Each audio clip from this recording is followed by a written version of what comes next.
The rain was coming down in sheets, just another Tuesday in a city that had forgotten what sunlight felt like. I was Detective Miles Corrigan, and I was chasing a ghost.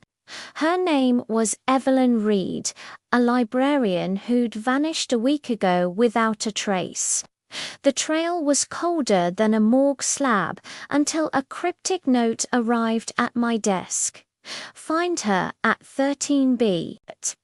The address was a rundown tenement on the east side, a place where hope went to die.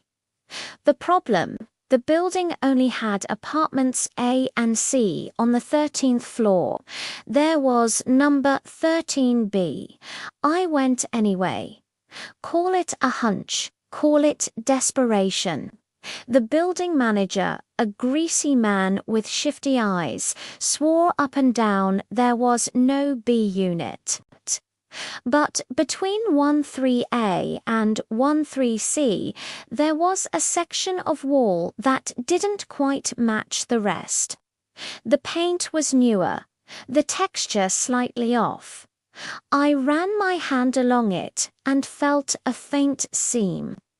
A hidden door. It took some jimmying with my lockpick set, but eventually I heard a soft click. The wall swung inward, revealing a dark, musty apartment. The air inside was thick with the smell of dust and something else. Something metallic. My flashlight beam cut through the darkness, landing on furniture draped in white sheets, like specters in a haunted house. It looked like it hadn't been touched in decades. I started the search. The place was sterile, wiped clean. No mail, no clothes in the closets, no food in the kitchen. The utility meters weren't even connected. This place didn't officially exist. It was a phantom room in the heart of the city. I dusted for prints, but it was a waste of time. Every surface was spotless. It was like no one had ever lived here, or someone was exceptionally good at covering their tracks. I was about to pack it in, to write this off as another dead end, another brick wall in a case full of them. Then my light caught a glint of something on the dusty wooden floor. It was a small silver locket. I picked it up, my gloved fingers carefully prying it open. Inside there were two tiny, faded photographs.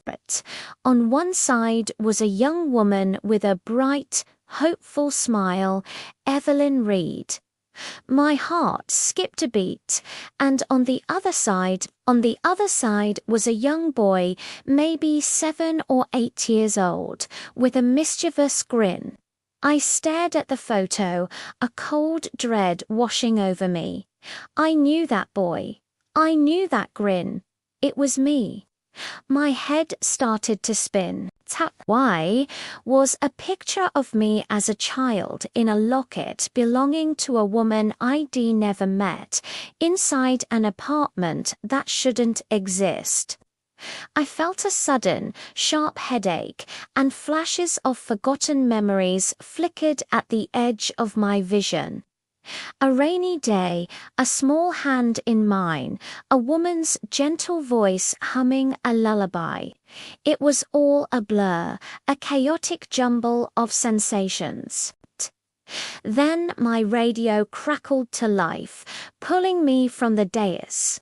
"Corrigan, you there?" We ran the prints from the locket. We got a match. I took a deep breath, trying to steady my shaking hands. "Who is it?" I asked, though a part of me already knew the answer. The voice on the other end was hesitant. "Miles, the print is yours." I dropped the radio. The clatter echoed in the silent, impossible room. I looked around at the ghostly furniture, at the door that wasn't a door, at the locket in my hand. This wasn't just Evelyn Reed's mystery anymore. This was my own. And I had a terrifying feeling that finding her meant finding a part of myself I never knew was lost. The question wasn't just where is Evelyn Reed anymore. It was who is Miles Corrigan?